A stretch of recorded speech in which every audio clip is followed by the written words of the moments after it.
bienvenidas a este panel organizado por Difunde Kush, a esta PIL 2022, y en esta mesa de análisis donde contamos, bueno, pues como están viendo, con personajes de gran calado, estudiosos que tienen cosas importantes que platicarnos esta noche sobre delincuencia organizada, desaparición de personas, el vínculo silenciado. Por economía del tiempo, obviaremos los currículum de los participantes, sin embargo, bueno, pues sí diremos de qué lugar vienen, y sin más preámbulo, comenzaremos la participación. En este caso abre esta mesa Alberto Olvera, de la Universidad Veracruzana, por favor. Muy buenas noches a todos ustedes. A nombre de todos los aquí presentes, muy agradecidos de que en un domingo en la noche vengan a una mesa con un tema tan complicado como ese que nos toca tratar. Agradezco mucho la invitación que el doctor Jorge nos hizo aquí a los que estamos presentes en esta mesa, especialmente a mí, porque yo no soy estrictamente un especialista en temas de desaparición forzada. De manera que lo que me propongo hacer en el tiempo que dispongo es hablar más en general de cómo encuadrar el problema de la desaparición forzada en el contexto de la transición política, de las transformaciones económicas y de los problemas sociales, estructurales que ha acarreado la economía neoliberal, la urbanización salvaje en su segunda fase que hemos tenido en los últimos 30 años, y otros problemas, sobre todo la emigración, que tiene consecuencias radicales en las sociedades locales. Y por tanto quisiera que ustedes leyeran lo que voy a decir como un análisis contextual que quiere focalizar el problema local a partir de tendencias generales. Entonces, en primer lugar, quisiera recordar que el empeoramiento del problema del crimen y la emergencia del problema de la desaparición forzada como un problema nacional ha coincidido con la transición a la democracia. Esto significa que la vieja forma de gobernanza criminal que se había establecido con el régimen autoritario cayó, desapareció, que era un régimen centralizado de negociación directa entre el gobierno federal y los grupos criminales. Y la transición sí dislocó muchos de esos mecanismos que estaban, insisto, altamente centralizados. Esto quiere decir que los jugadores en este campo, desde el ámbito estatal y también desde el ámbito criminal, fueron cambiando progresivamente y ya no se pudo tener el mismo grado de pacto, un pacto que siempre existió con el ejército, con el gobierno federal, con muchos gobiernos estatales y locales, pero dentro de un esquema relativamente controlado desde el punto de vista del gobierno federal. La multiplicación de poderes que trajo consigo la transición a la democracia, es decir, la fragmentación del poder político, hizo muy difícil mantener este tipo de esquema de gobernanza criminal, y lo que encontramos es entonces la emergencia de actores estatales subnacionales que empiezan a jugar un papel central en la construcción de una nueva gobernanza criminal.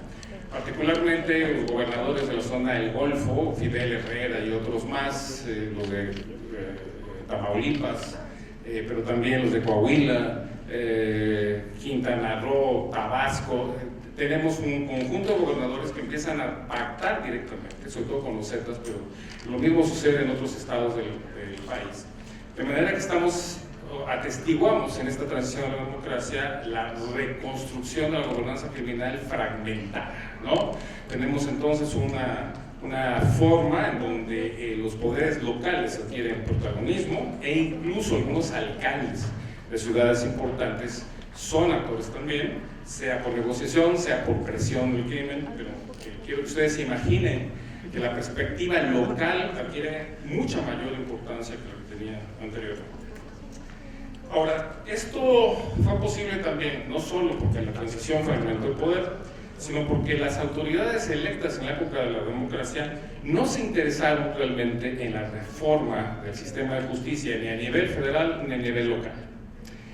Por supuesto que a nivel local los gobernadores no estaban interesados en ninguna reforma que disminuyera su poder discrecional. Entonces los sistemas de justicia, policías, fiscalías, poderes judiciales estatales continuaron exactamente y continúan exactamente igual que antes.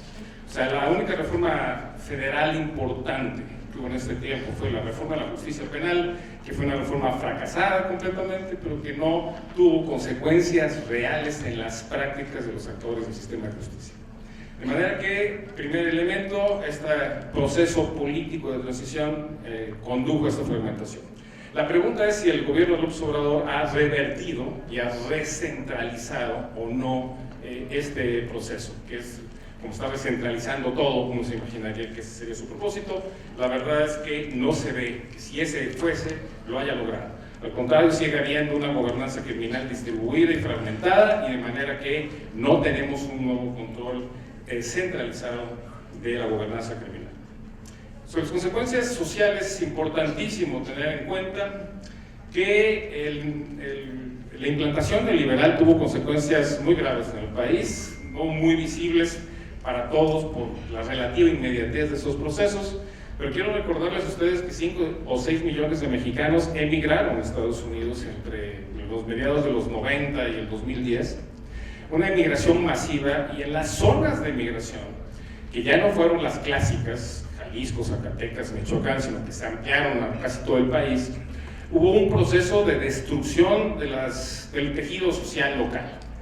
Lo digo porque vengo yo de Veracruz, y en Veracruz, que no era un estado de migrantes, se convirtió en un estado de migrantes de forma masiva, tanto del campo como de la ciudad, y ahí lo que encontramos es que la migración rompió muchos lazos sociales, particularmente a nivel familiar. Los padres jóvenes se fueron a trabajar, a veces los dos, padre y madre, y dejaron muchos niños solos. Una cosa terrible que los maestros en las escuelas le cuentan a uno de la tragedia que ha significado para miles y miles de niños el haberse quedado básicamente huérfanos. Y si seguimos la historia que nos narran, por ejemplo, madres de jóvenes desaparecidos en Veracruz, uno puede darse cuenta qué cerca está justamente esta descripción de las causas. Casi todos los jóvenes desaparecidos son hijos o de madres solteras que tienen que trabajar fuera, o de familias que se fueron al otro lado, viven con los abuelos, viven con tíos.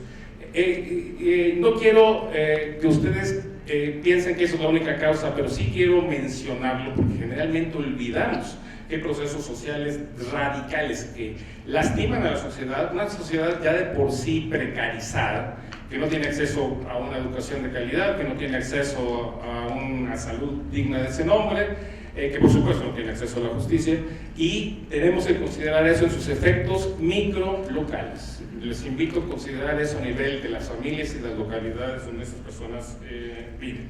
Entonces, estos jóvenes que han padecido este proceso desde hace 25, 30 años, que ya son varias generaciones jóvenes, son los que, dicen los especialistas, acumulan desventajas, es decir, a una desventaja de su origen social hay que sumarle la mala educación, la falta de empleo y esta desconexión familiar.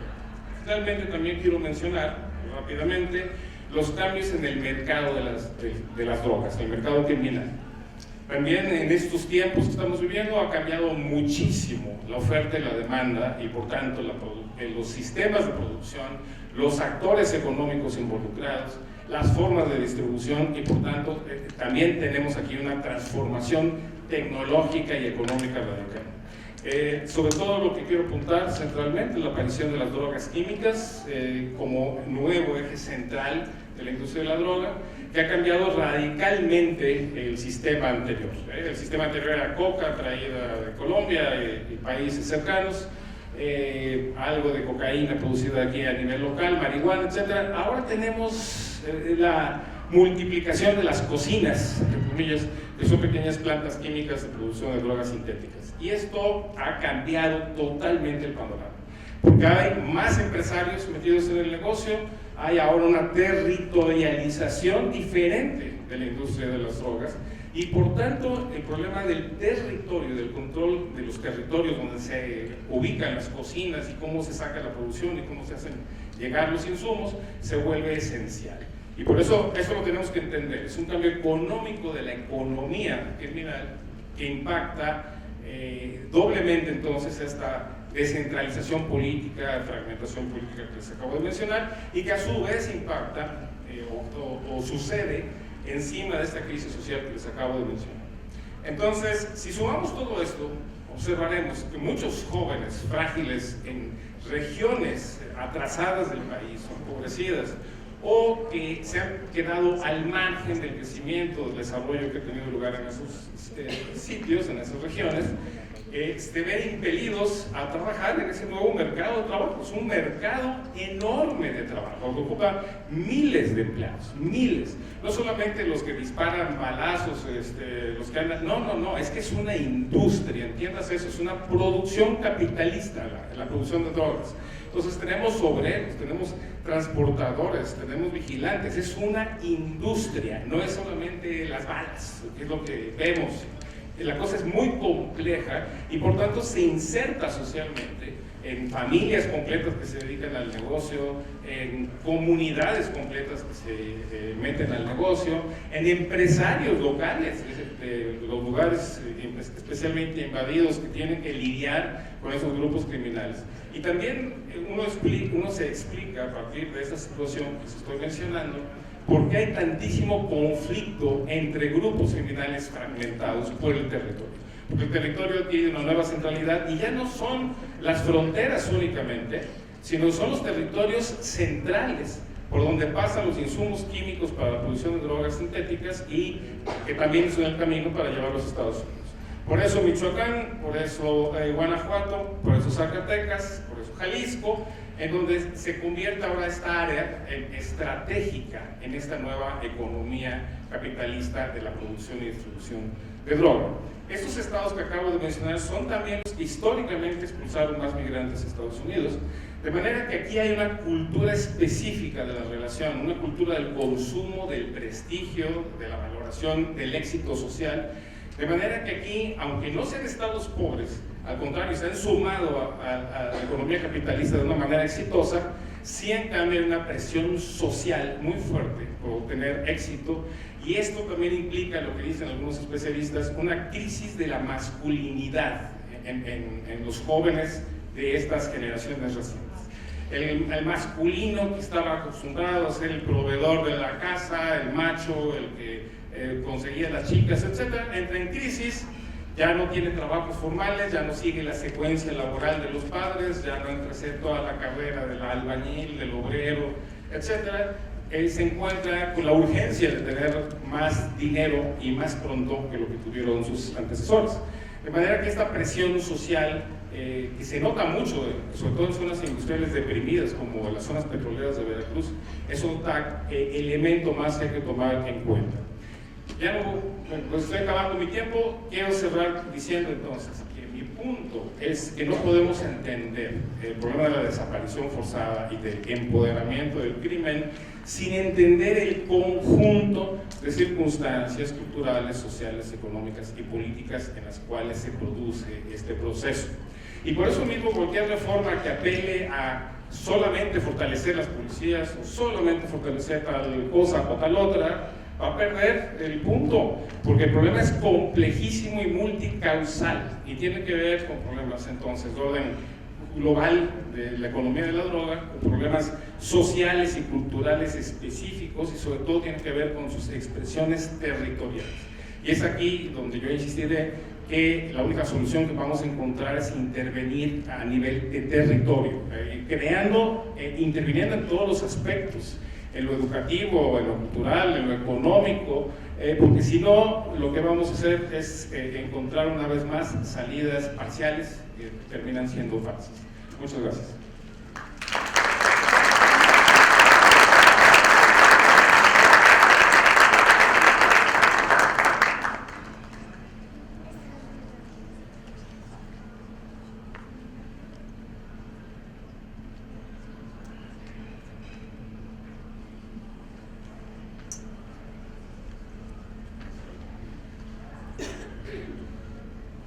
Muy bien, después de este importante apunte que nos hace Alberto Olvera, quisiéramos pedir la participación de Laura Tuesta, quien viene del CIDE a platicarnos también sobre el tema.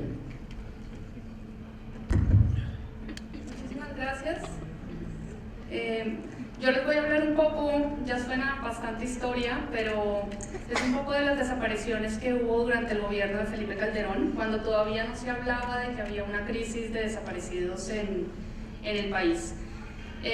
No sé si ustedes se acuerdan, yo soy colombiana por el acento. No, yo acabo de llegar a México cuando Los Angeles Times publicó una base de datos filtrada que dijo que era un registro de desaparecidos, y en ese momento el gobierno dijo que no, que eso no existía, pero cuando ya salió en este periódico como que no tuvieron más opción de decir sí, sí existe, y ahí fue cuando salió el Registro Nacional de Personas Desaparecidas y Extraviadas. Empezaron a publicarlo en línea, pero si ustedes se meten en línea es poco lo que se puede saber sobre las desapariciones que ha habido en este país. Entonces todos hablamos de hay una crisis, hay más de 100.000 personas desaparecidas, todo esto es una consecuencia de la guerra contra las drogas y el crimen organizado, pero muy poco nosotros sabemos de eso. En el momento en que se publicó esa base en Los Angeles Times, el programa de política de drogas del CIDE recibió una versión filtrada también de la misma base, que no es una base representativa de todo el territorio porque hay estados que no están ahí, por ejemplo Jalisco no está o Sinaloa no está, que sabemos que son estados bastante representativos en la crisis de desaparecidos de este país. Pero lo interesante de esa base es que tenemos algunas descripciones de cómo desaparecieron las personas. Y es la primera vez que nosotros pudimos tener como un acercamiento un poco más cercano para entender un fenómeno del cual sabemos muy poco, y sabemos muy poco pues porque estas personas desaparecen. No es igual que un homicidio, que uno ya sabe que hay una persona muerta porque hay un cuerpo. Aquí no sabemos mucho. Entonces lo que hicimos fue tratar de analizar esta información, sabiendo que no era una base representativa, sabiendo que en la mayoría de los casos no podíamos saber qué era lo que estaba pasando, para tratar de sacar como algunas conclusiones o tratar de entender como algunos de los factores de riesgo que pueden explicar un poco la crisis de desaparición que vive en el país. Esta base de datos tenía información del 2009 al 2011, tenía más o menos 16.000 registros de desapariciones, de los cuales solamente 5.000 registros tenían algún tipo de observaciones. Entonces, la primera pregunta que nos hicimos fue ¿cuáles son los registros que tienen observaciones y por qué unos sí y por qué otros no? Y llegamos a la conclusión que esto depende bastante de las autoridades locales. Entonces, por ejemplo, en esa época hubo bastantes desaparecidos en Aguascalientes, el número de registros de Aguascalientes era bastante alto, pero no había ni un registro en Aguascalientes que explicara qué fue lo que pasó.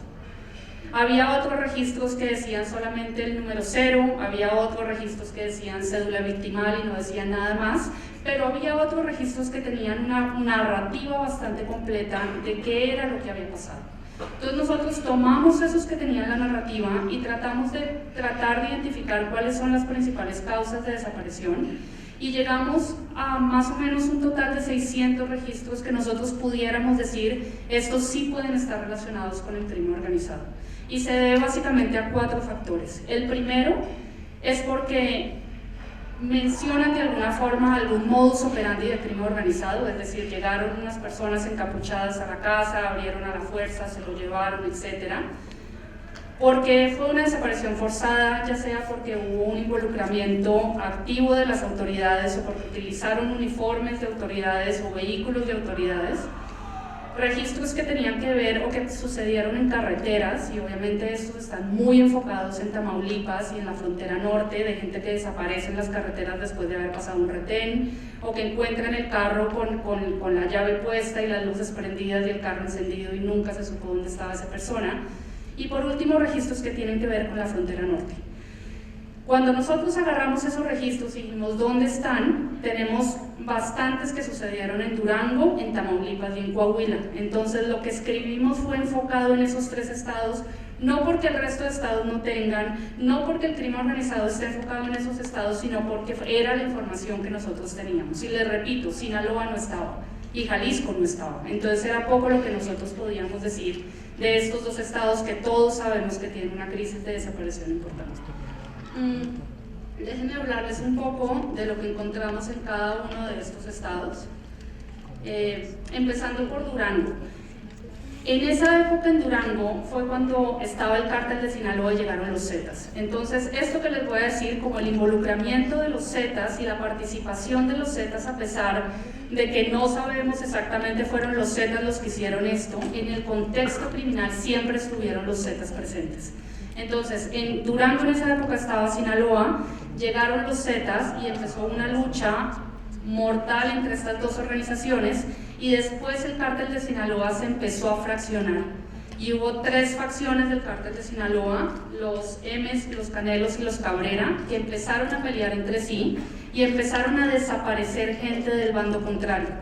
En Durango las desapariciones se dieron muy enfocadas en el contexto urbano, es decir, en predios urbanos encontraban fosas con millones, bueno, no millones, pero con centenares de cuerpos, ¿no? Pero no era, por ejemplo, como en Tamaulipas, que se daba en la zona rural y en las autopistas libres, sino era muy enfocado en las zonas urbanas.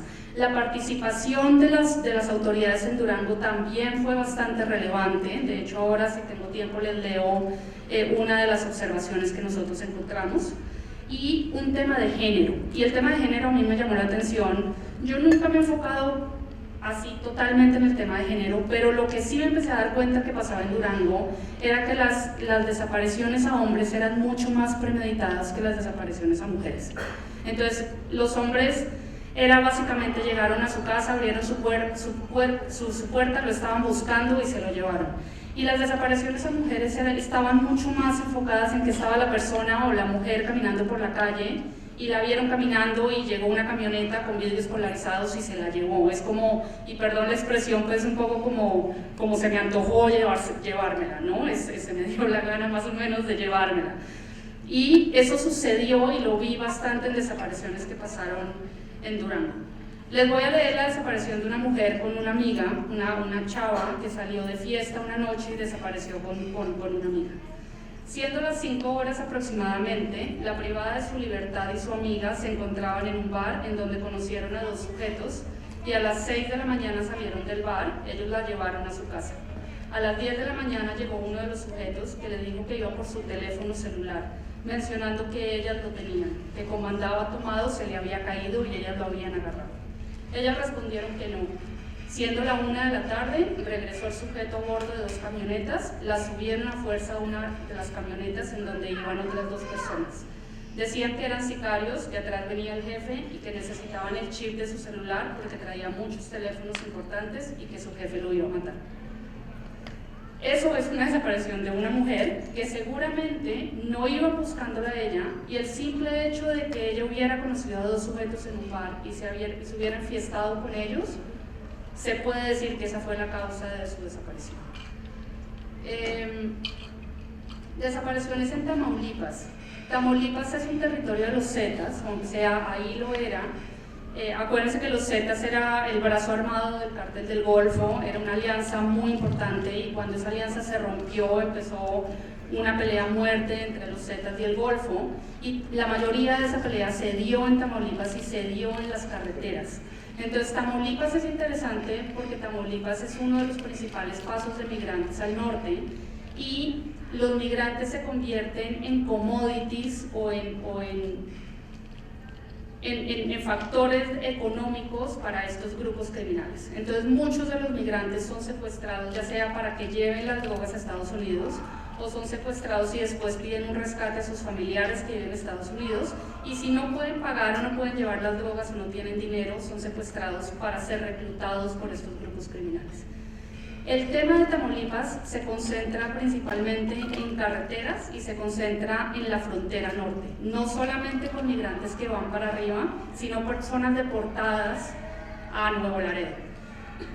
Leímos una investigación de un trabajo de campo que se hizo en Nuevo Laredo, en las casas migrantes, y las autoridades de Estados Unidos deportan a las personas a Nuevo Laredo a la medianoche, es decir, los dejan en Nuevo Laredo a la medianoche, justo para que sean víctimas de grupos criminales, y apenas las dejan en Nuevo Laredo, ellos corren a las casas migrantes, pero muchas veces ni siquiera llegan, y las familias empiezan a recibir llamadas de extorsión diciendo: aquí tenemos a su familiar, que obviamente el familiar no tiene un peso, tiene que mandarle dinero, y cuando le mandan dinero, la persona que saca el dinero de cómo se lo manden, no es el migrante en sí, sino otra persona, y el migrante desaparece.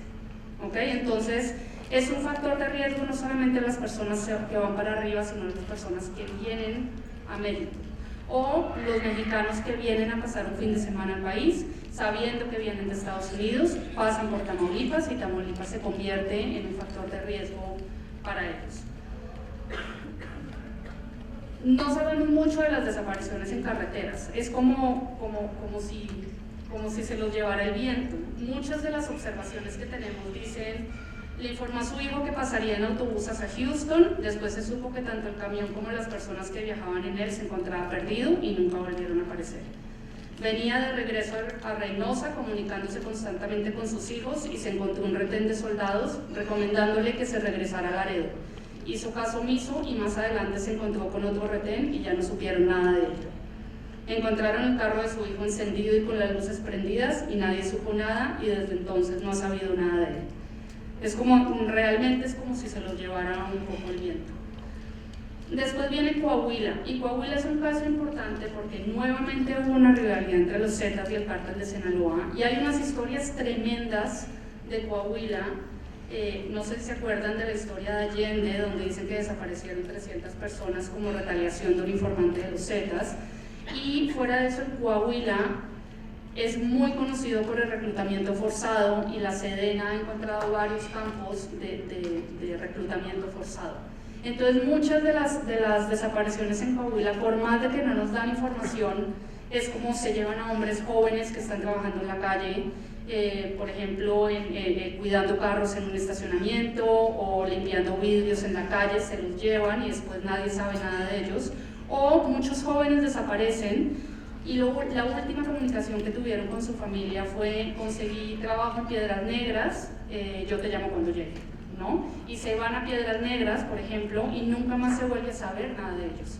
Entonces, no es exactamente que estas descripciones nos digan si se lo reclutó el crimen organizado, porque obviamente eso no lo van a decir y eso no lo saben a ciencia cierta los familiares, pero se sigue como un factor común que uno dice: personas que se van a trabajar a Reynosas, o personas que se van a trabajar a Piedras Negras, o personas jóvenes que están en la calle que ni siquiera están involucradas en absolutamente nada y se las llevan, sí nos hace pensar que hay un tema de reclutamiento importante. Les leo un par de descripciones que encontramos en Coahuila. Bueno, en Coahuila hay un tema también de participación de las actividades de las autoridades. Creo que este tema de participación de las autoridades lo vemos en cada uno de los estados. A veces directamente, por ejemplo como esta, se encontraban en el interior de 2 hoteles 10 personas, lo sacaron a un grupo de personas que se identificaron como personal de inmigración, unos los soltaron y el resto nunca apareció, ¿no? Eso es un involucramiento directo de las autoridades. Otros llegaron de Michoacán a bordo de una camioneta a vender muebles de madera, se comunicó con otra persona, dice que lo tienen detenidos los Zetas y ya no supieron nada más de ellos, desaparecieron 7 personas de Michoacán. Salieron a trabajar al municipio de Piedras Negras, dijeron que llamaban cuando llegaran y nunca más llamaron. ¿Okay? A ver, ¿qué nos dice esto? Nosotros tenemos esta información porque recibimos esta base que no tiene información de todos los estados, que nos puede decir algo de lo que está pasando con algunas de las desapariciones. Pero la verdad es que no hay datos. La verdad es que si ustedes se meten a ver la información que hay en el registro ni siquiera podemos saber que tantas de esas personas o salieron de su casa y después volvieron, o una chava se fue con el novio, o un chavo peleó con los papás y se fue y volvió a los 3 días. Como que no podemos tener esa información y no sabemos qué tantas de esas desapariciones realmente están relacionadas con el crimen organizado. Entonces, una de las primeras conclusiones que nosotros sacamos de este estudio es que necesitamos mejor información, ¿no? Y deberíamos hacer esfuerzos entre nosotros como para tratar de entender un poco mejor el fenómeno y salirnos de lo de la crisis de desaparición de 100.000 personas, asumiendo que las 100.000 personas que desaparecen está relacionado con el crimen organizado, porque seguramente no es cierto. Otra de las conclusiones que sacamos es que lo local importa, tal como dijo Álvaro, mejor dicho, no es un fenómeno único, no es que toda la crisis de desaparición sea exactamente igual en todo el país, y no es que todas las razones de desaparecer tengan exactamente la misma causa. Entonces, nosotros encontramos muchos registros que dicen así, era alcohólico o tenía problemas de drogas, como si eso fuera la razón por la cual desaparecieron. Entonces, uno, es una criminalización que se hace desde el mismo registro, y dos, pues si tenemos un tema de consumo de drogas, o tenemos un tema de alcoholismo, o tenemos un tema de que los jóvenes pelean con sus familias por violencia familiar y se van, pues son diferentes causas que tal vez deberíamos atacar, que van un poco más allá del crimen organizado. Bueno, creo que aquí lo dejo, ya terminé, pero si quieren sigo hablando. Esta base estamos a punto de sacarla, como para que puedan tener información de lo que hay oficialmente, pero yo creo que uno de los grandes problemas que tenemos es que no tenemos información y por eso pues no sabemos cómo hacer políticas públicas con respecto a este sentido. Gracias.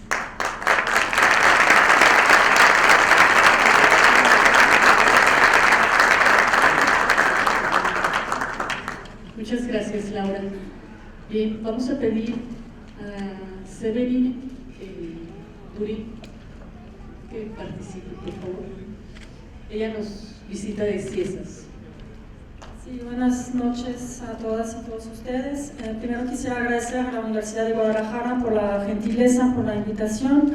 A Jorge, particularmente Ramírez, por la invitación. Me siento muy honrada de estar aquí el día de hoy para hablar de un tema tan doloroso, ¿no?, para nuestra sociedad. Y quiero decir que el título del póster, ¿no?, de la mesa me ha parecido bastante atinado y sugerente, ¿no? Delincuencia organizada y desaparición de personas, el vínculo silenciado, ¿no? Y es sobre la última parte, el vínculo silenciado, que yo quisiera hablar en específico. Me interesa más bien voltear un poco el título, jugar con él para entender algunas lógicas. Me interesa reflexionar sobre cómo se silencia el vínculo para que no exista en la agenda pública una discusión sobre la necesaria participación de agentes públicos del Estado para la operación de la delincuencia organizada y cómo es esta participación de agentes del Estado con el crimen la que mantiene las desapariciones de personas sin investigarse e impunes, o sea, forzadas. Empezaré con una reflexión acerca de qué es esto que llamamos delincuencia organizada, ¿no? Porque siempre es un poco un dolor de cabeza, hay que hablar de crimen organizado, delincuencia organizada, ¿de qué estamos hablando? Y bueno, yo me voy a referir a mi colega y especialista Carlos Flores en delincuencia organizada, quien la define de la siguiente forma. Él habla de una amplia red de corrupción gubernamental para la operación perdurable del grupo delictivo, ¿no?, que también integra delincuentes convencionales, ¿no?, encargados de desarrollar actividad delictiva ilícita, y políticos de alto nivel, quienes seleccionan los responsables de las instituciones de seguridad pública, ¿no?, así como entonces integrantes de estas corporaciones encargados de subordinar y disciplinar a los actores delictivos. Bueno, si lo vemos por partecitas, lo que hay que pensar es que hay como tres actores que están ahí vinculados unos y otros, ¿no? Y esos vínculos son muy importantes de tener en mente, ¿no?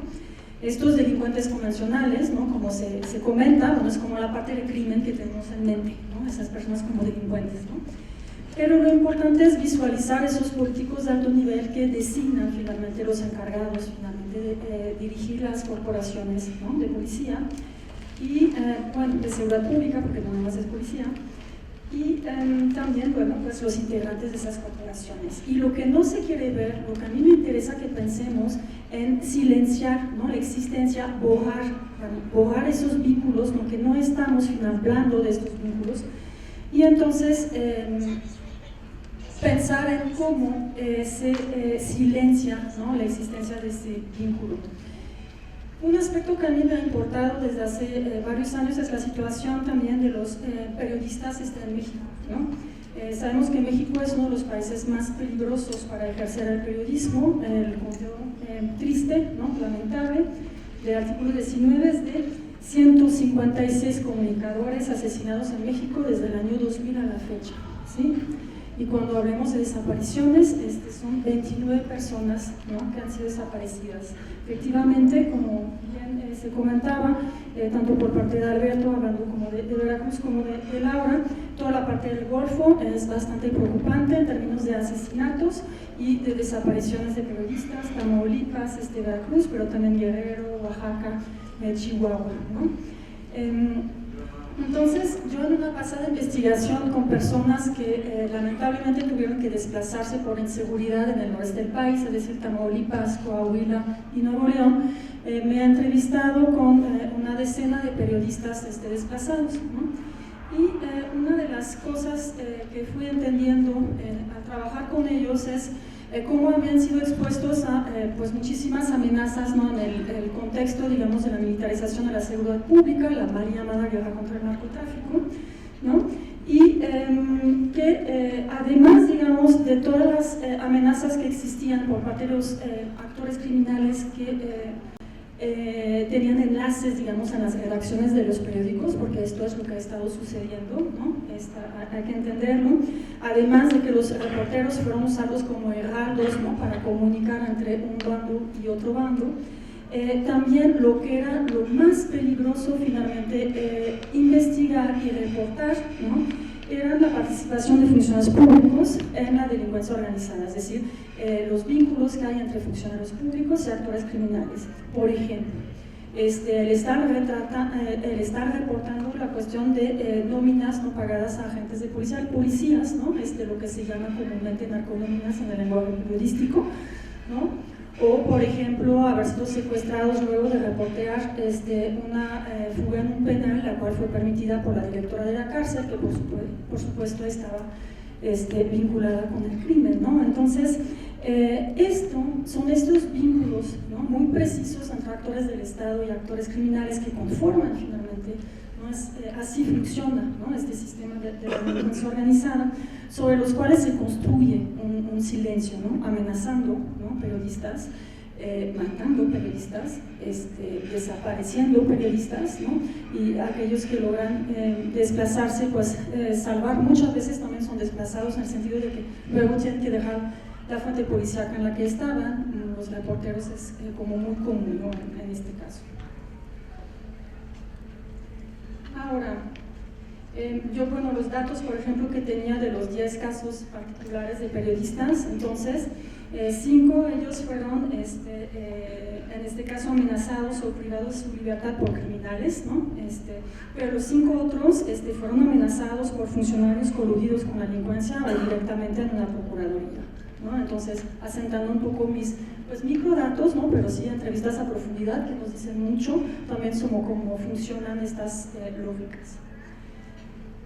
Ahora, vamos un poquito hacia qué tiene que ver esto con la cuestión un poco de la desaparición forzada de personas, ¿no?, porque ahí es donde también a mí me interesa, cuando la desaparición forzada es la que tiene que ver con la participación de agentes del Estado, ¿no? Cuando finalmente se silencia, ¿no?, esa necesaria discusión como la que se nos invita a realizar al día de hoy sobre la participación de agentes del Estado en la delincuencia organizada, se tiende entonces, ¿no?, para entender cuál es la raíz, ¿no?, por qué hay tal crisis de inseguridad en el país, por qué hay tantas desapariciones, se tiende a externalizar, es decir, al Estado, que tiene la responsabilidad como de proteger y de brindar justicia,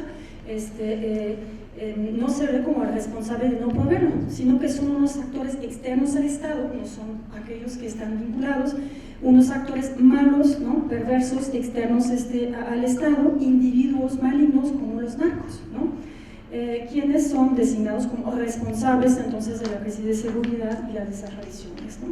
Y dentro de esa lógica donde son particulares finalmente estos individuos, es desde esta lógica donde se fue tipificando en México la desaparición por particulares, ¿no?, por esas personas, ¿no?, delincuentes, ¿no?, que son entonces vistas como las responsables, porque se borra cualquier visión y perspectiva sistémica que nos permite entender los vínculos entre unos y otros, y como todo eso hace sistema, ¿no? Entonces, y se borra totalmente, ¿no? Las relaciones entre unos y otros y se hacen como casos específicos de una desaparición, otra desaparición, otra desaparición y son por particulares, por delincuentes, cuando todo esto se tiene que entender de una forma reticulada, sistémica, ¿no? Porque ¿cómo es que vamos a entender, ¿no? el estado actual de impunidad absoluta en la que quedan las desapariciones en México? Tenemos 108,000 personas desaparecidas en el país, ¿no? Y hay 35 sentencias. O sea, tenemos el 99.98% de impunidad. Entonces, ¿cómo podemos entender eso? ¿Está a poco la ineficacia en las fiscalías para que no puedan integrar carpetas como se debe? Para que se pueda entonces llegar a tener las pruebas que se necesitan para entonces judicializarlas y llegar a sentencias. ¿A poco? Es que lo tenemos que entender en términos nada más de ineficacia. Entonces es obvio que nos tenemos que remitir, ¿no? A qué es lo que hace, ¿no? Que así sea. Pues los vínculos de los que estamos hablando, de los policías, los fiscales, los jueces, definitivamente lo que bloquean sistemáticamente la correcta investigación, ¿no? De estos delitos. Y es en este contexto también que tenemos que entender que si no se investiga, entonces se tuvo que crear un sistema nacional de búsqueda, porque entonces inventamos algo ahora que es buscar, ¿no? Una función, porque la función del Sistema Nacional de Búsqueda que tienen las comisiones locales de búsqueda y la Comisión Nacional de Búsqueda es buscar.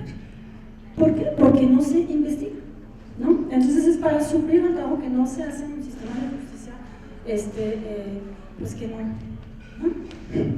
Entonces, bueno, eso es lo que yo quería traer, digamos, a la mesa de discusión.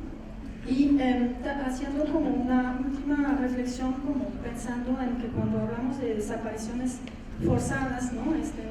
En México, se distinguen claramente, por supuesto, de estas desapariciones forzadas del Cono Sur, ¿no? Que ocurrieron durante las dictaduras en Argentina, Uruguay, Chile, ¿no? Donde fue la figura del detenido desaparecido, ¿no? Que era objeto por agentes del Estado, ¿no? De desaparición, ¿no? Y ese es el que dio lugar al marco legal, ¿no? Sobre desapariciones forzadas, ¿no? Hoy en día en México sí son distintas y sobre todo lo que nos distingue son el hecho de que sea un régimen democrático, donde bueno, es muy difícil ejercer el derecho a la libertad de expresión, ¿no? Y donde estas son masivas, ¿no? Esta diferencia, digamos, de lo que podemos observar, ¿no? en los países como del Cono Sur. Y donde finalmente el actuar en red, ¿no? De esta delincuencia organizada pues garantiza finalmente la impunidad, ¿no? De los perpetradores y silencia finalmente las voces de quienes buscar evidenciar los vínculos entre actores del Estado y actores criminales. Yo creo que hemos tenido como sociedad una expectativa muy alta, ¿no? De que se luchara contra la corrupción, ¿no? Lo que realmente nos ha faltado de ver que hubiera esta voluntad no nada más de revisar las cuentas del Estado, sino que la lucha contra la corrupción también tenía unas implicaciones muy claras también en cuanto a luchar contra la delincuencia organizada, ¿no? Y a todos estos vínculos justamente que nos están carcomiendo la democracia. Gracias.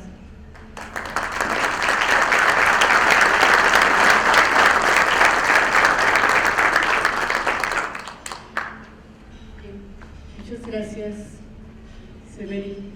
Vamos a pedir entonces ahora a Salvador Maldonado del Colmich, por favor, su participación. Bien, pues buenas noches a todos y todas.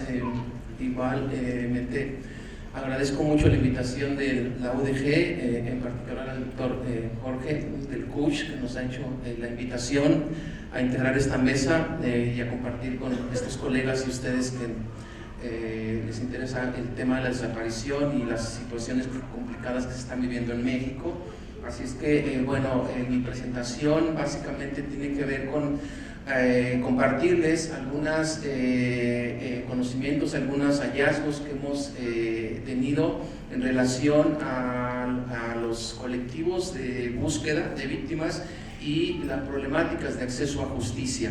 Hemos visto ahora con varios de mis colegas que me han antecedido algunas reflexiones sobre el tema de las causas, el tema del por qué la desaparición, en qué situaciones, cuál es la relación o la complejidad con el llamado crimen organizado en las instituciones y las distintas problemáticas que se complican alrededor de lo que son los procesos de búsqueda.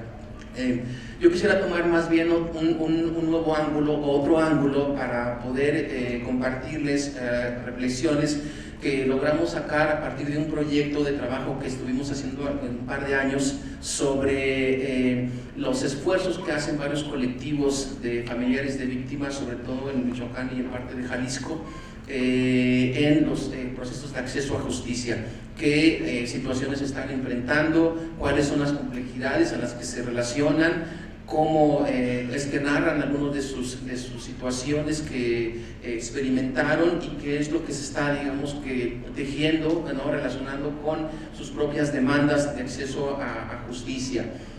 Bueno, hemos visto, ¿no?, ya por varios de nosotros que me han antecedido, que obviamente México experimenta una profunda crisis de desaparición en México, que llega al día de antier o algo así como 108.175 personas desaparecidas y no localizadas.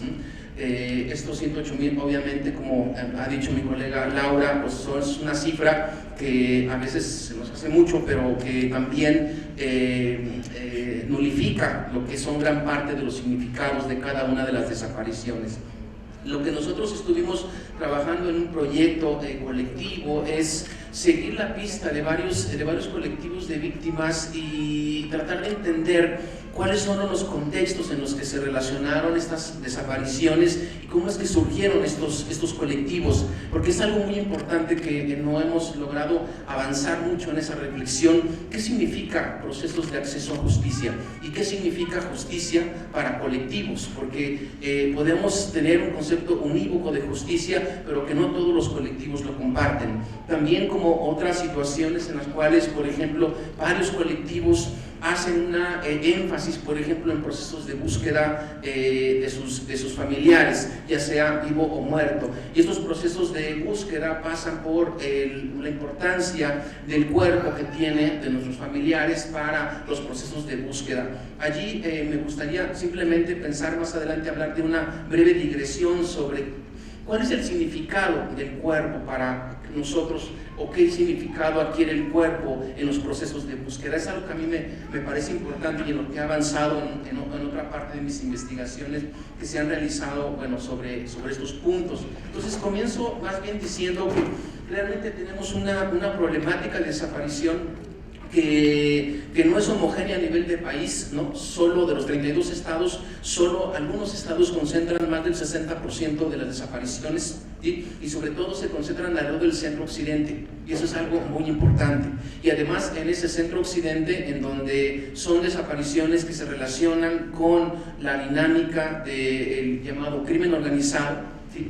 Y sabemos todos la importancia y la fuerza que tienen la creación de estas organizaciones en estas macroregiones, ¿no? Un segundo punto importante que a mí me parece relevante resaltar para compartirlo con ustedes es que, si bien podemos hablar de múltiples causas del fenómeno de desaparición, pero también hay que poner el acento en la manera en cómo esas desapariciones llegan a expandirse y a multiplicarse en términos de las ausencias de resoluciones de las instituciones del Estado para poder apoyar procesos de búsqueda o de esclarecimiento. Y lo que nosotros vimos acá en estos trabajos de investigación que duró, digamos, de más o menos como 2 años, fue precisamente que cuando hablamos de este vínculo que le han llamado exactamente muy pertinente, este vínculo silencioso, encontramos varios casos en donde, o casi la mayoría de los casos, donde la llamada delincuencia sí se presenta como tal, pero lo que más notamos, ¿sí?, es la participación de actores públicos, ¿sí? Y sobre todo del 2006 en adelante, el 2012 más o menos, la participación de actores públicos relacionados con el uso de la fuerza estaban directamente involucrados en los procesos de sustracción de una persona. Ahora, esto es algo importantísimo que también ha cambiado con el tiempo, pero también algo que encontramos ahí de manera muy relevante es que cuando se generan esos procesos de desaparición, se informa, se emprenden procesos de búsqueda o se quieren emprender integración de carpetas de investigación, lo que estamos viendo es que esas violencias o esas desapariciones se llegan a agravar, ¿sí? Porque hay un ciclo, digamos, de injusticia que terminan multiplicando las instituciones. Y ese es un factor muy importante, lo que nosotros le llamamos este vínculo perverso entre violencia criminal y violencia institucional, son lo que en parte están deteniendo los procesos de esclarecimiento y de búsqueda de víctimas de desaparición.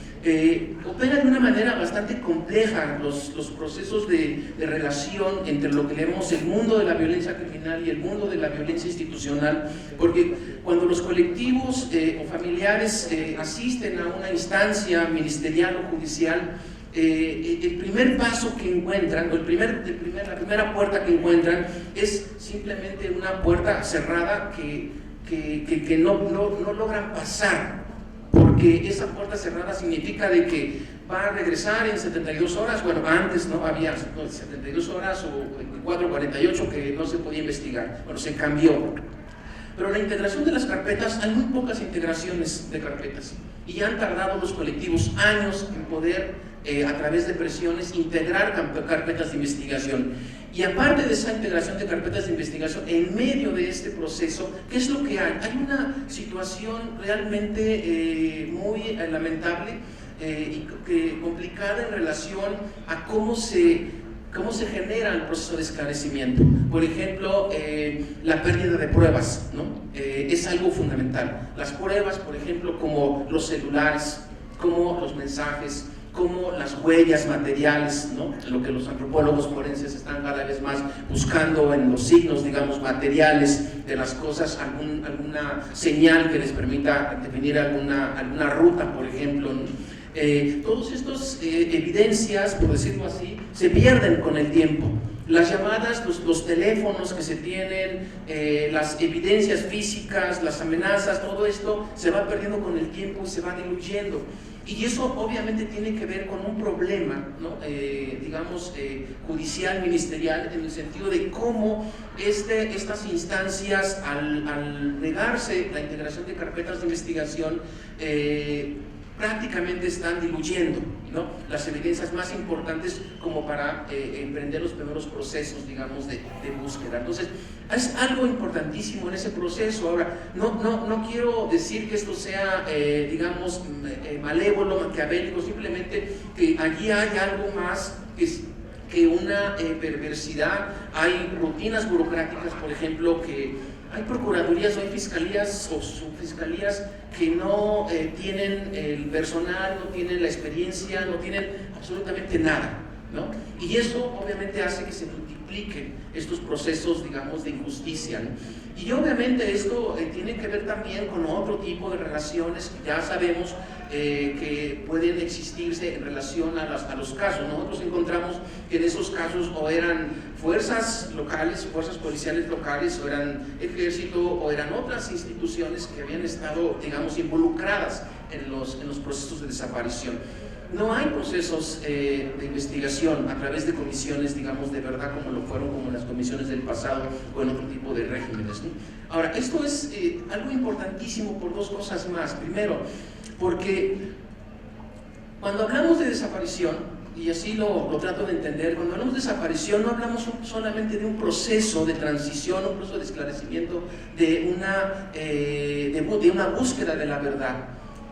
Detrás de este proceso de búsqueda de la verdad, y eso traigo a colación la digresión que había comentado, hay una importancia que los colectivos y los familiares de las víctimas de desaparición tienen, como todos nosotros lo tenemos. Sin evidencia del cuerpo, ya sea vivo o muerto, las investigaciones se caen. Y eso es algo importantísimo. El cuerpo es algo importante, importantísimo. El cuerpo en la desaparición, obviamente, las primeras relaciones que había, que se empezaron a debatir sobre el tema de, sí, bueno, desapareció, pero ya regresará. Bueno, desapareció, pero ¿cuáles son las evidencias que tenemos? La importancia del cuerpo era significativo, porque decían, bueno, como no hay evidencia del cuerpo, como no hay un homicidio, no hay esto, entonces no podemos atestiguar, ¿no? O no podemos dar crédito para saber si efectivamente hubo una desaparición o se fue. Estas dilataciones y este tipo de situaciones son los que realmente complicaron el proceso de acceso a la justicia por parte de los colectivos. Y quiero decir que es algo más importante que simplemente el tema del cuerpo, porque el tema del cuerpo, vivo o muerto, el cuerpo es no solo un recipiente, por decirlo así, de acceso a la verdad, de evidencia, es una materialidad simbólica, ritual, moral, que todos tenemos, ¿sí? Y ya hay, digamos, una reflexión muy importante sobre cómo esta evidencia, o cómo la evidencia de la materialidad corpórea no solo es importante para los procesos de esclarecimiento de la justicia, para la búsqueda, sino también para el tema de la verdad, ¿sí? Y en esto, las experiencias de las dictaduras militares de hace años nos han hecho ver algo importantísimo, ¿sí? Que esos procesos de búsqueda en vida fueron finalmente llevados a una serie de instalación de políticas que fundamentalmente llevaran a esas evidencias físicas. Argentina, por ejemplo, siguió con las madres de las plazas de Mayo, siguió en su búsqueda. La gran experiencia que tuvo en la guerra civil peruana, todavía siguen abriendo fosas, o hace varios años abrieron fosas clandestinas para seguir entendiendo lo que fue digamos, matanzas que se hicieron, pero que todo eso se mantenía a nivel, ¿no?, de decir, desapareció. Pero esas nuevas evidencias, digamos, empezaron a arrojar muchos datos que había gran parte de involucramiento de fuerzas, digamos, del Estado en esto. Entonces hay, digamos, esa gran parte de esa complejidad que no nos ayuda a entender, ¿no?, lo que es realmente el significado que están teniendo el papel que están teniendo los colectivos. Ahora, quiero ir casi terminando, ¿no?, con estas reflexiones, 3 minutos, diciendo que sí hay que reconocer que gran parte de los esfuerzos que ha habido en temas, aunque sean pocos, en temas de búsqueda y acceso a justicia de familiares de desaparecidos, han sido el papel de los colectivos. Y debemos seguir teniendo y reconociendo esa importancia, porque sin ellos no se hubiera hecho algo, o nada, prácticamente nada, desde las instancias institucionales, ¿no? Segundo, el papel que juegan los colectivos de víctimas de desaparición y toda su relación que han tenido ahora con los esfuerzos que se han hecho desde la Comisión Nacional de Víctimas, con todas las contradicciones, con todas las relaciones tensas y demás. Está viendo, desde mi punto de vista, algunos avances en relación a cómo la comisión se ha profesionalizado, pero eso en gran parte, digamos, depende de otras instancias, como por ejemplo se ha innovado el mecanismo extraordinario, el amparo buscador y otro tipo de relaciones que se han implementado e innovado. Bueno, obviamente no se puede hablar de que eso ha sido algo que nos lleve prácticamente a definir o a remontar los procesos de búsqueda, pero sí por lo menos están habiendo esos esfuerzos, ¿no? Y una última cuestión que a mí me parece importante mencionar es que estos procesos de acceso a justicia también es un problema que afrontan los colectivos y afrontamos la sociedad en general. Porque cuando hablamos de acceso a justicia, no solo es un problema, o no solo debemos entenderlo como un tema de acceso a justicia penal, o de acceso a justicia como esclarecimiento en forma de verdad. Hay varias discusiones a nivel de los colectivos, ¿sí?, y discusiones muy fuertes en temas de sus argumentos, ¿no?, acerca de cómo para algunos colectivos, por ejemplo, el acceso a la verdad significa que ellos tengan por lo menos el pleno conocimiento de que van a tener en algún momento el acceso a una evidencia de que su familiar o sigue vivo o ha fallecido, ¿sí? Pero esa evidencia se necesita, digamos, hacer. Entonces, ellos están muy enfáticos en el tema de la materialidad, de decir que lo que quieren hacer ellos es recuperar, ¿no?, lo que en algún tiempo nos narró una persona familiar de víctima desplazada. Dijo, al menos nosotros queremos tener unos restos para poder llorarle, ¿no?, tener una tumba. Y todo ese tipo de situaciones, digamos, son algo importantísimo para la reconciliación o para la búsqueda, para la tranquilidad de los colectivos de las víctimas. Pero hay otros colectivos que prefieren decir que quieren más justicia en términos de fincar responsabilidad. Y esas tensiones a mí me parecen importantísimas, que siguen sin resolver, y bueno, qué bueno que siguen estas polémicas, pero desde abajo vemos este proceso que está continuamente discutiéndose, está cada vez más, digamos, socializándose, los colectivos se profesionalizan también mucho y ha habido un nivel importantísimo de profesionalización. Pero cierro con esto diciendo, el gran problema que tenemos ahora es que esta relación entre violencia criminal y violencia institucional sigue sin moverse, ¿sí? Y eso a mí me parece que es donde está y donde podemos seguir reflexionando de cómo romper esta cadena, ¿no?, de perversidad, de esta cadena que genera más impunidad, porque gran parte del problema es que las fiscalías no quieren abrir, es como abrir la caja de Pandora, ¿sí? Y yo creo que ahí es donde está uno de los puntos centrales. Bueno, me he pasado unos minutos, muchas gracias.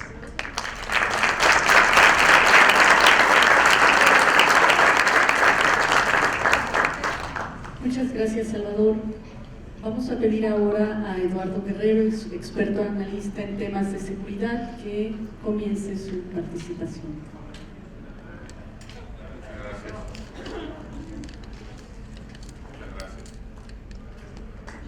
Muchas gracias.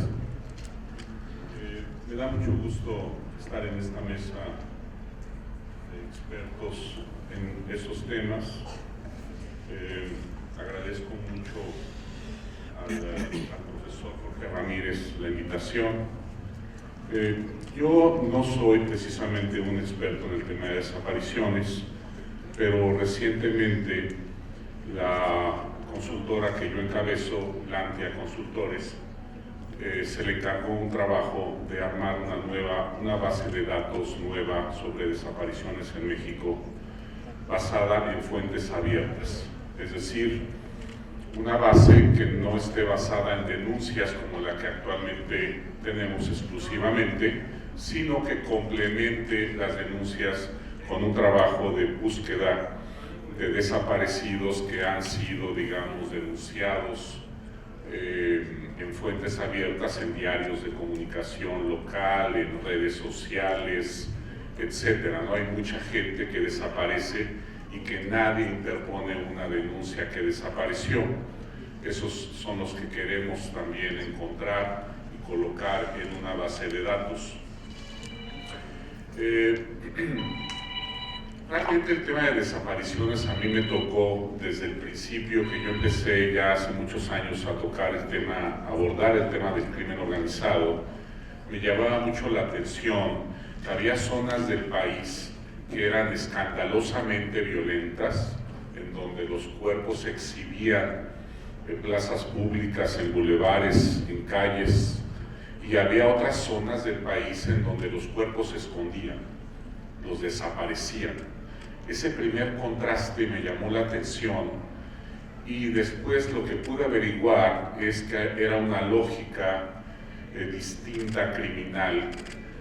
Quienes desaparecían los cuerpos en aquel entonces, estoy hablando de 2008, 2009, eran sobre todo organizaciones dedicadas al tráfico de drogas, que no querían, cuando tenían un enfrentamiento, que los cuerpos, digamos, fueran difundidos, estas confrontaciones fueran difundidas por los medios y llamaran la atención de las autoridades, y justamente esa visibilización de la violencia generara presencia de la autoridad en una carretera, en una ruta de traslado de drogas. Entonces, para evitar ese tipo de escándalo mediático, ellos se abocaban a esconder en fosas los cadáveres.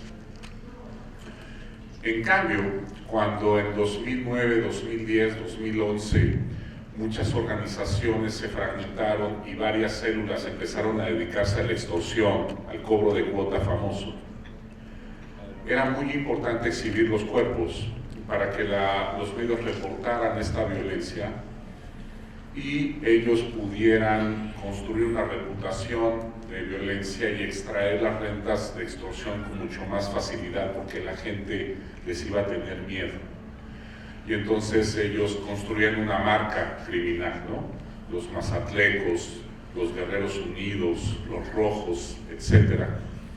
Y esto, cuando ellos se presentaban ya a un negocio a cobrar una renta, cuando la gente escuchaba el nombre de la organización y recordaba que habían estado ligados con el asesinato de algunas personas, inmediatamente estaban dispuestos a pagar la cuota o simplemente cerraban el changarro y se iban de ahí, en caso de que fuera una cuota muy grande. Entonces, ahí fue cuando primero empecé a dar cuenta de las lógicas de desaparición contra las de visibilización de la violencia, y luego cuando empezaron a crearse otros mercados criminales,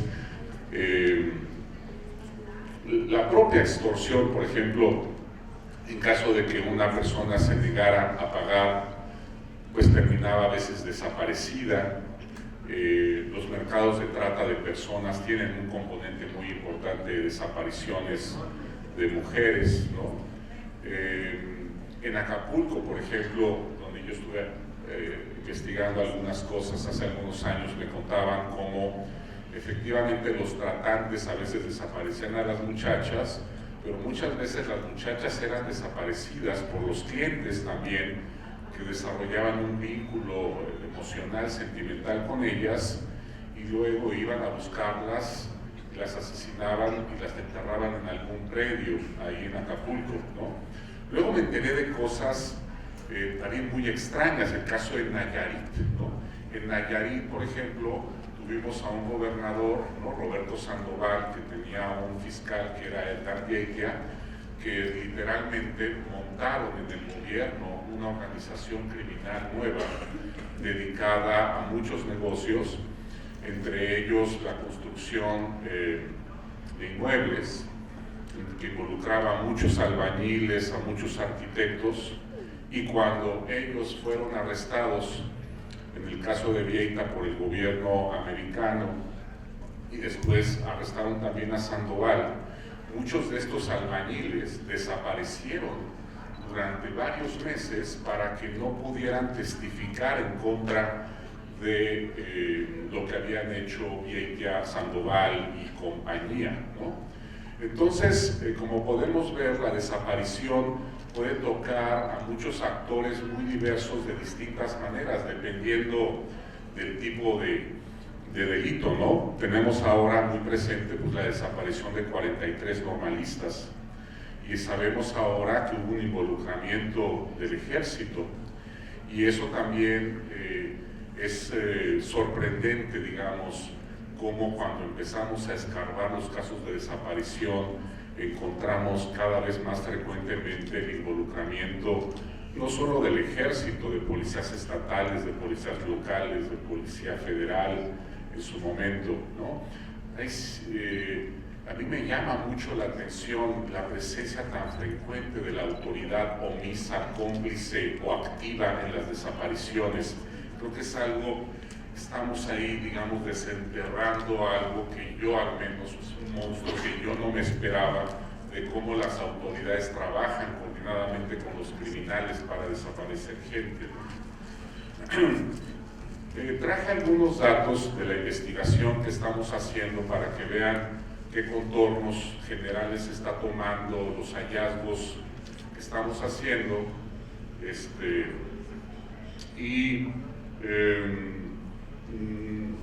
Nosotros, por ejemplo, para empezar a abordar el tema y saber qué magnitud tiene, estamos investigando. Nosotros ya tenemos en Lantia desde hace muchos años, investigamos todas las fosas clandestinas, llevamos un monitoreo muy estricto de cada fosa clandestina que se ha hallado, cuántos cuerpos o cuántos restos, si hay tiro de gracia o no en los cuerpos, este tipo de cosas, ¿no?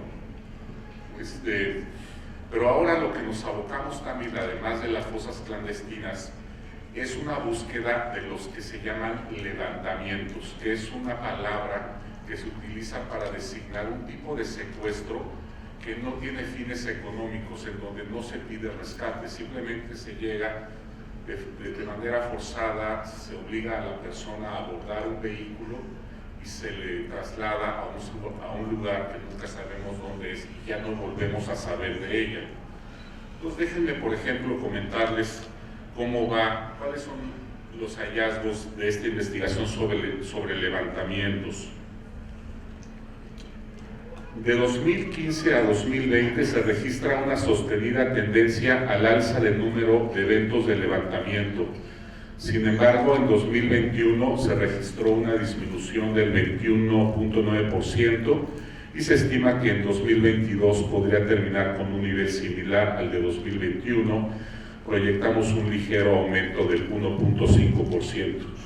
De enero de 2014 a octubre de 2022, el 59.2% de los levantamientos se presentaron en 6 entidades federativas: Veracruz con el 16.6%, Sonora con el 15.2%, Puebla con el 7.5%, Sinaloa con el 7.1%, Nayarit con el 6.5% y Guanajuato con el 6.4%.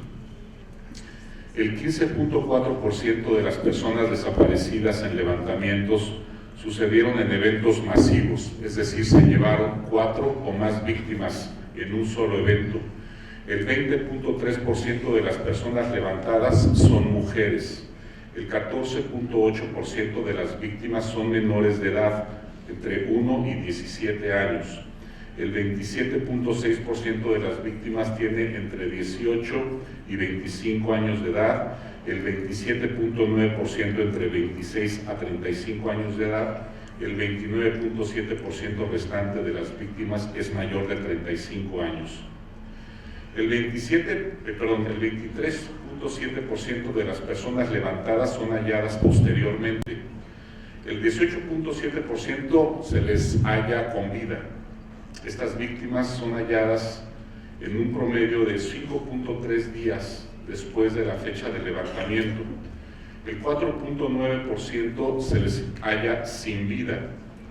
Estas víctimas son halladas en un promedio de 16.9 días después de la fecha del levantamiento.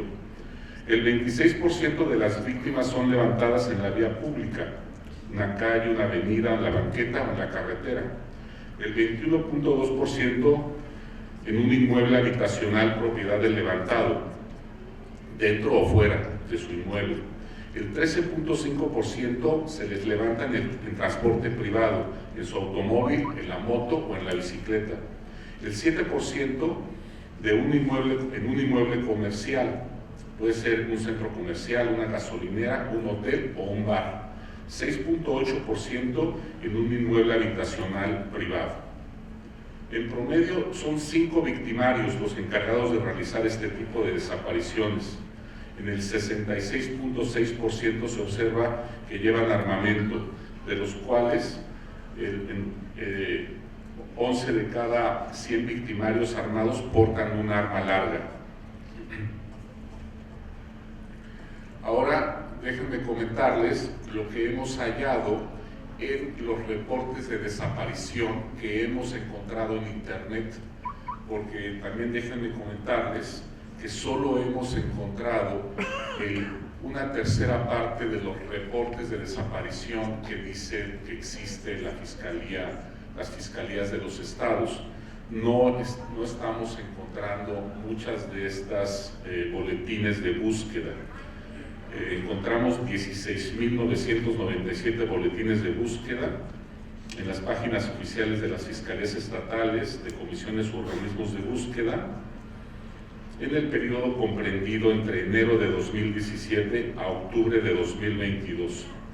Esta cifra no incluye información de Michoacán, Veracruz y Zacatecas, los cuales aún se encuentran en proceso de búsqueda y respaldo de boletines. Ahora dejen comentarles, el 50.9% de los boletines hallados se concentran en 6 estados. Jalisco es el primer lugar, con 11.6% de los boletines. Guanajuato es el segundo lugar, con 10.4% de los boletines. Puebla, 8.7%, Quintana Roo, 8.3%, San Luis Potosí, 6.3% y Estado de México, 5.6%.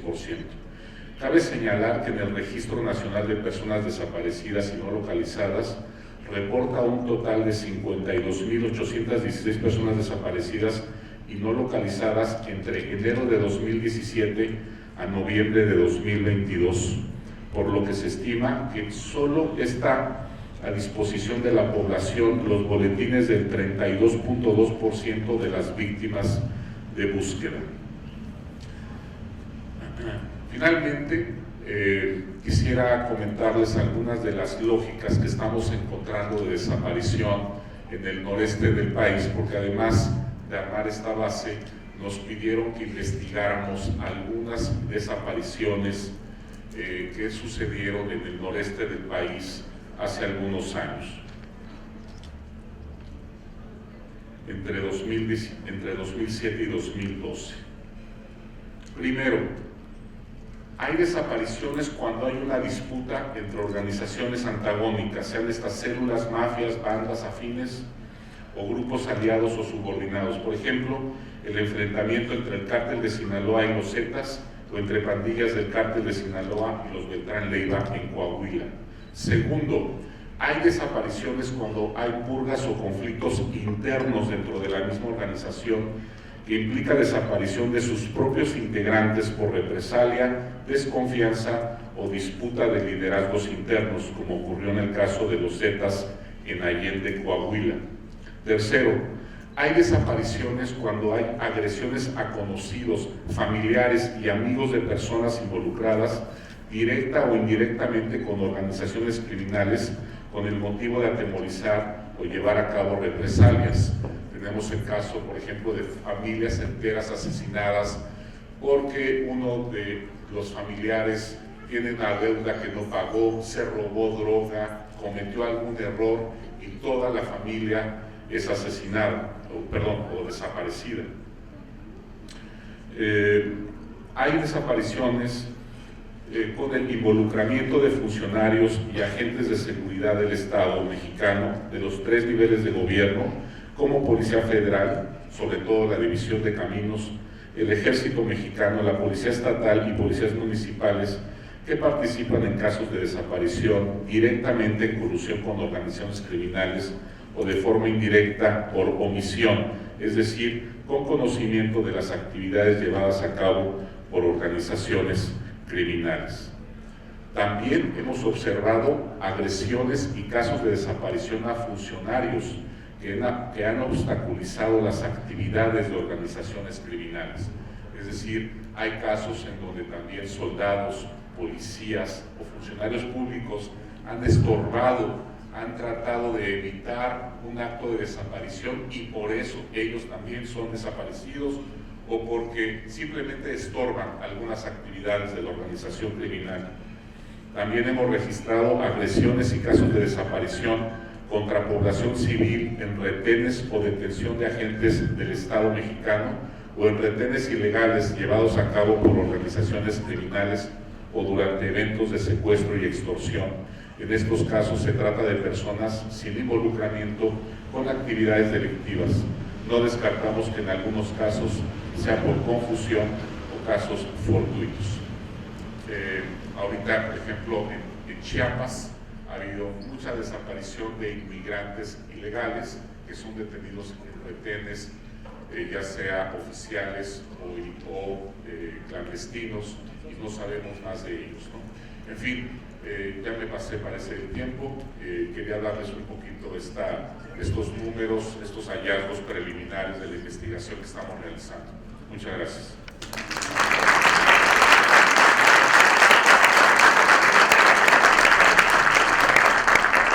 Muchas gracias, Eduardo Guerrero.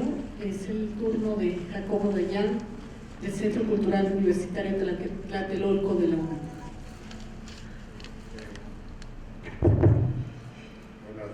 noches a todas, a todos. Gracias por la invitación a la Universidad de Guadalajara. Y bueno, antes de empezar tenemos que hablar del elefante en la sala. Estamos en el entorno de una Feria Internacional del Libro organizada por la Universidad de Guadalajara, y es importante señalar, porque tiene todo que ver con lo que estamos hablando hoy acá, del intento del gobierno estatal por bloquear las actividades de una universidad autónoma dedicada a la cultura, un evento dedicado a la cultura, todo el embate del gobierno estatal por la agenda política, tratar de bloquear y obstaculizar trabajos de una universidad autónoma. Creo que hay que mencionarlo y señalarlo.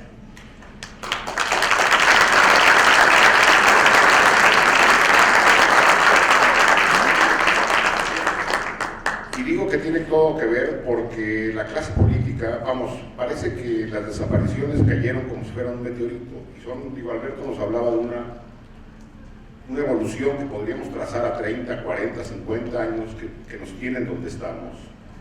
Donde la clase política parece que estamos haciendo un símil, manejando un automóvil hacia el abismo, y la clase política va dentro del automóvil peleándose por quién va manejando.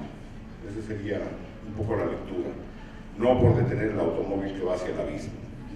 Ejemplo claro, en un país, por hablar de desaparición, el día de hoy estamos hablando de desaparecidos, y antes de continuar quisiera reconocer la brutal labor de los colectivos de víctimas en el país. Particularmente estamos en Jalisco, seguramente me faltarán colectivos porque los colectivos surgen en el país porque la crisis aumenta. Pero bueno, hasta donde yo me quedé en Jalisco, las que conozco, Fundej, hasta encontrarles por amor a ellos, a ellas, y seguramente habrá más, mi mayor reconocimiento al trabajo que se realiza en uno de los estados con más personas desaparecidas y que no se habla, no se tiene en el radar como se tiene en otros estados. Cuando se habla de desaparición en el resto del país, Jalisco no aparece, no suele aparecer en el radar. Lo que se hace gracias a estas mujeres, a estos colectivos, que hay que seguirlos mencionando, y perdón, seguramente omito algunos colectivos nuevos que ya no conocí yo, no conozco, pero 11 colectivos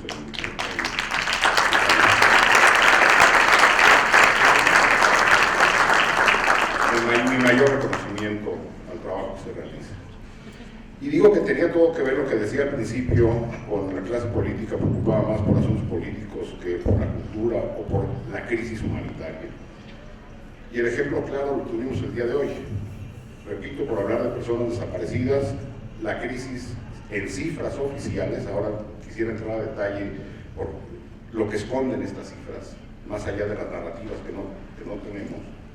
En cifras oficiales tenemos más de 107,000 personas que continúan desaparecidas, más no personas desaparecidas. Más de 4,000 fosas clandestinas, eso es información de los colectivos reconocido por el gobierno, porque el gobierno no ha sido capaz, o más bien no tiene la voluntad de tener el censo de fosas. Más de 52,000 cuerpos en espera de ser identificados, también trabajo de sociedad civil, de los colectivos, porque el gobierno, el Estado mexicano ha decidido no querer tener esa información. Ante ese escenario de terror, hoy se llevó a cabo una marcha para celebrar la transformación.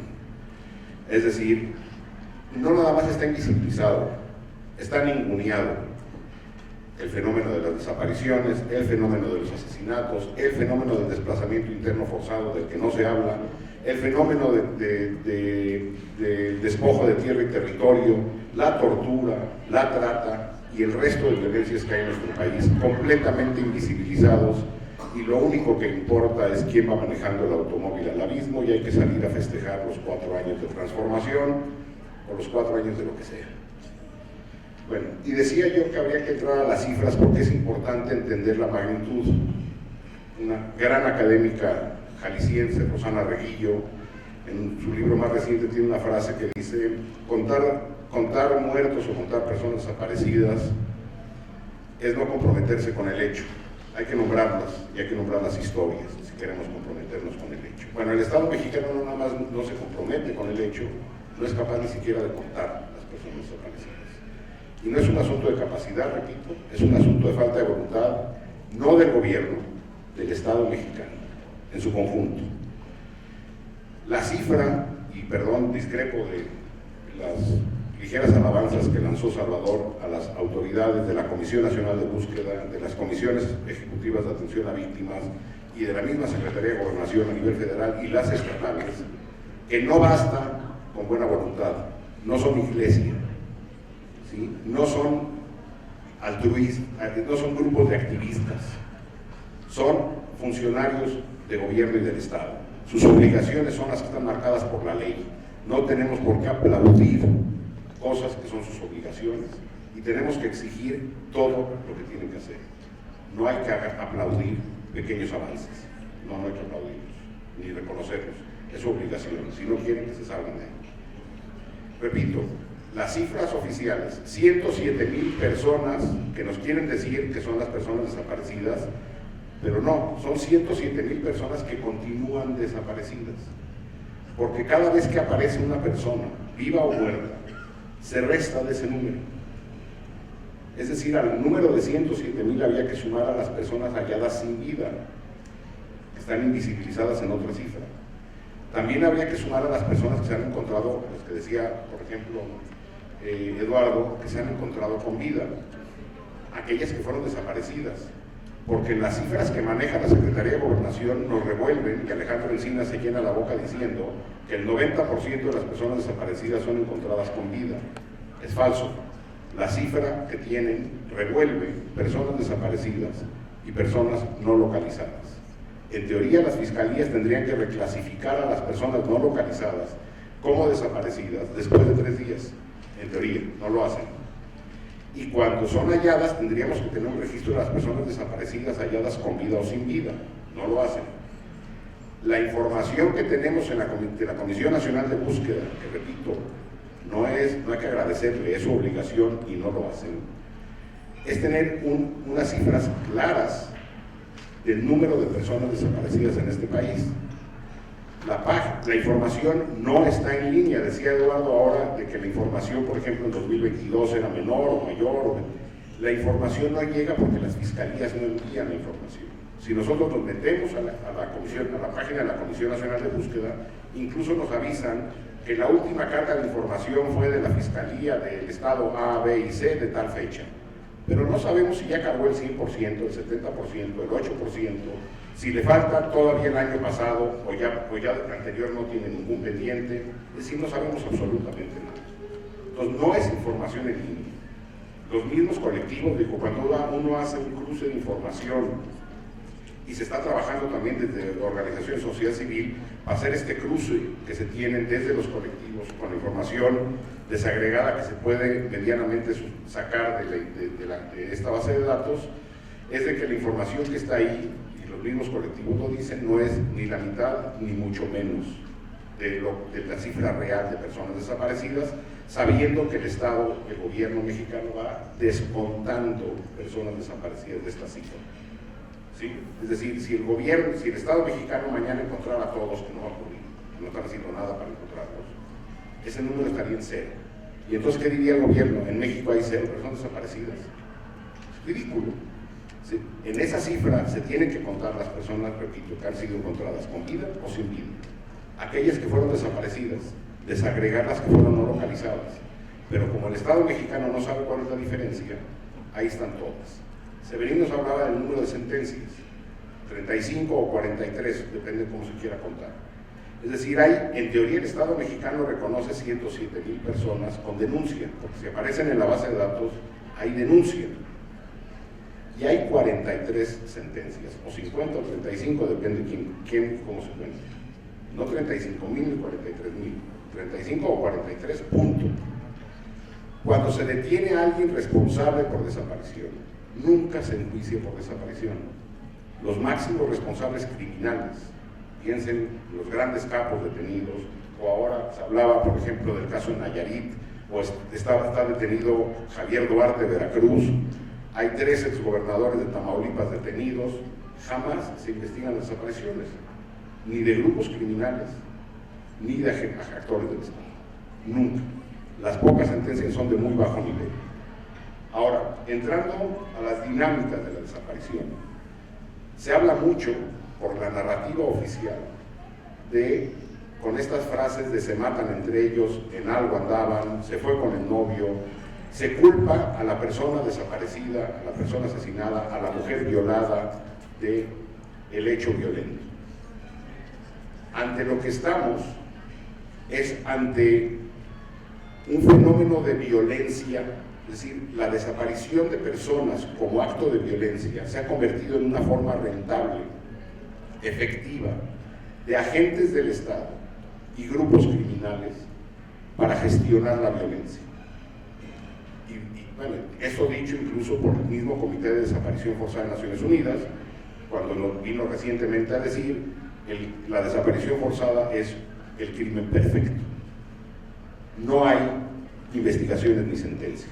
Entonces, la desaparición como forma de ejercer violencia es rentable, no nada más para los grupos criminales. Ahora Eduardo nos hacía un relato de distintos mecanismos, formas en que la desaparición es utilizada por, sobre todo, grupos del crimen organizado, del gran crimen organizado, entiendes, el narcotráfico, para utilizar la desaparición como forma de gestión de dinámicas internas o ajustes de cuentas entre grupos antagónicos del gran crimen organizado.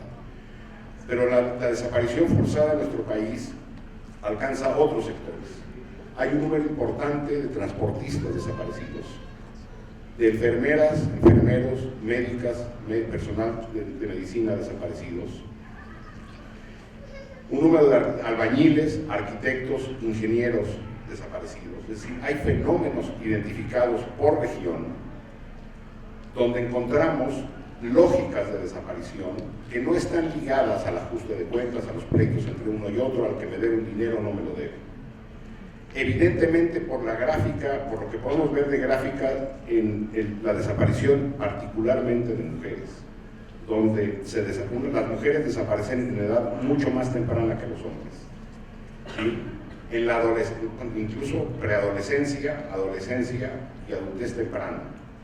Todo indica que está vinculado a temas de trata de personas, a trata con fines de esclavitud sexual. Y digo todo indica porque al no haber investigaciones, y no hay investigaciones no por falta de capacidad, no por falta de recursos, sino por falta de voluntad. El Estado mexicano ya abdicó, siento decirlo de esta manera, pero desde hace mucho tiempo abdicó ya a su obligación de garantizar la seguridad y la justicia. Hoy el Estado mexicano se asume como un Estado en el que puede gestionar otras cosas, pero esas ya no las va a gestionar. Y tendremos que ver cómo es incluso una tesis que está ganando poco terreno. Hay una publicación reciente de Claudio Lomnitz que también apunta en el sentido, que estamos ante un Estado que ha decidido, y la militarización de la seguridad pública y la militarización de buena parte de actividades tiene que ver con la abdicación del Estado mexicano en su conjunto. No es un asunto de Morena, lo hizo el PAN, lo hizo el PRI, ahora lo hace Morena, abdicar de la obligación que tiene el Estado de garantizar seguridad y justicia. Las fiscalías del país no es de que no han querido o no han podido, no hay interés en que esto camine. Es humanamente imposible realizar 107,000 investigaciones por desaparición forzada. Es imposible. No hay capacidad humana para hacerlo. Tendríamos que estar enfocándonos en otro tipo de mecanismos. Por citar algún ejemplo, recientemente, hace un par de días, la hora que decía de Colombia, los mecanismos extraordinarios de justicia en Colombia acaban de cerrar un caso por 21,000 secuestros. Una investigación, 21,000 secuestros. Eso es impensable en México. Porque lo que encuadraría una investigación de este tipo son los vínculos político-criminales, que van desde los intereses electorales hasta la gestión de mercados lícitos e ilícitos locales. De ahí la importancia de entender, no hay una lógica de la desaparición, hay lógicas de la desaparición regionales dependiendo de las actividades ilícitas que se lleven a cabo ahí, o el control de mercados incluso lícitos, que se cogestionan entre grupos criminales fuera, no necesariamente narcotráfico, sino gente que hace extorsión, cobro de piso, tala ilegal de árboles, control de agua, trata de personas, desplazamiento de población en comunidades indígenas. No sabemos, por ejemplo, cifras de desaparición porque no se denuncian y porque esas dinámicas no llegan a los medios, pero lo que tenemos es que la desaparición está siendo utilizada como forma de gestionar la violencia para controlar mercados lícitos e ilícitos, actores estatales y no estatales de manera simultánea. No actúan de manera aislada los actores criminales y los actores políticos. Y lo vemos cada ciclo electoral. Verán, no es una predicción de bola de cristal, cómo la violencia empezará a crecer una vez que nos acerquemos al próximo ciclo electoral y empezará a haber asesinatos de ediles, alcaldes, candidatos, candidatas en nuestro país. El vínculo y el dinero criminal dentro de la política mexicana es parte natural y ese vínculo exige impunidad. Y para cerrar, lo que diría es, no es momento de dialogar cortésmente con el Estado, es mi opinión personal. Estamos ante un Estado que ha decidido que esto no es problema. Por ejemplo, la desaparición del fideicomiso de reparación a víctimas ha sido desaparecido, la falta de presupuesto en las comisiones de búsqueda en todo el país, las 0 sentencias en las fiscalías del país entero, la aplicación en materia de seguridad, aunado a un mensaje claro que ha mandado el gobierno federal. No nada más la justicia se controla en clave política, es decir, cuando hay justicia en este país lo que se busca es algún ajuste o alguna amenaza entre grupos políticos, hay que ver quiénes están encarcelados y quiénes no, simplemente. No hay una investigación real, el presidente se enorgullece de los juicios que se están haciendo en Estados Unidos cuando lo que tendría que darnos es vergüenza, que en lugar de estar siendo juzgados acá, están siendo juzgados allá. Y luego lo que tenemos es que ahora también quieren controlar políticamente la verdad. El secretario de Gobernación, esto que en México está completamente normalizado, las comisiones de la verdad en ningún lugar del planeta entero, están dirigidas y controladas por el gobierno, por funcionarios del gobierno. Bueno, en nuestro país hay 2 comisiones de la verdad. Como si no importaran las personas desaparecidas o asesinadas en los últimos 15 años, hay una para la guerra sucia y una para el caso Ayotzinapa. Ambas dirigidas por el secretario de Gobernación y el gran simulador de este país, Alejandro Encinas, que da la cara como el bonachón de la historia, cuando es quien gestiona y administra el horror. Ese es su trabajo, administrar a las víctimas de este país, gestionar el horror y controlar la narrativa de verdad y justicia. Eso no ocurre en ningún lugar del planeta y aquí lo hemos tolerado. No queda más que exigirle al gobierno, porque esto es una deuda de Estado, no de gobierno. Andrés Manuel dice que no es su problema porque eso ocurrió en la época neoliberal. Pues él llegó para resolver ese y todos los demás problemas. La deuda es de Estado, de gobernadoras, gobernadores y presidente de la República. Si no exigimos todo, seguiremos teniendo exactamente lo mismo. La desaparición como crimen perfecto para gestionar las violencias de este país y de esa manera controlar mercados lícitos y ilícitos. Y cierro con un dato brutal. Los gobernadores, gobernadoras y presidente de la República nos vienen diciendo recientemente que los índices de asesinatos han venido a la baja. Lo repiten una y otra vez, que bajó el 3%, que se apachurró la curva, que ya no hay crecimiento, que ya no hay crecimiento exponencial, que ya bajó el 3%. En nuestro país tenemos un severo problema. Medimos la seguridad como si fuéramos Dinamarca, con el número de personas asesinadas. En el conteo no aparecen las personas desaparecidas. No quiero decir con esto que las personas desaparecidas necesariamente están muertas, pero la desaparición como fenómeno tiene que ser incorporado en el análisis de seguridad. De menos ya hay evidencia empírica en 3 estados que hay una decisión tanto de agentes del Estado como de grupos criminales de esconder asesinatos dentro de las desapariciones. Tenemos el caso de Sinaloa, documentado, Ciudad de México y Guanajuato, donde los asesinatos han venido a la baja y hay un incremento brutal de las desapariciones. Brutal es 300 y 400% con las propias cifras oficiales de esos estados en años anteriores. Es decir, podemos estar ante un cambio de estrategia, como también lo decía Eduardo, cuál es la lógica de la desaparición y del asesinato. Para presentar mejores cifras, hoy estamos ante la ocultación de cuerpos, el incremento de desapariciones y una ligera tasa a la baja en asesinatos. Seguramente esto está ocurriendo en más de un estado y esto es un asunto orquestado, decidido por agentes del Estado y grupos criminales en conjunto. Muchas gracias.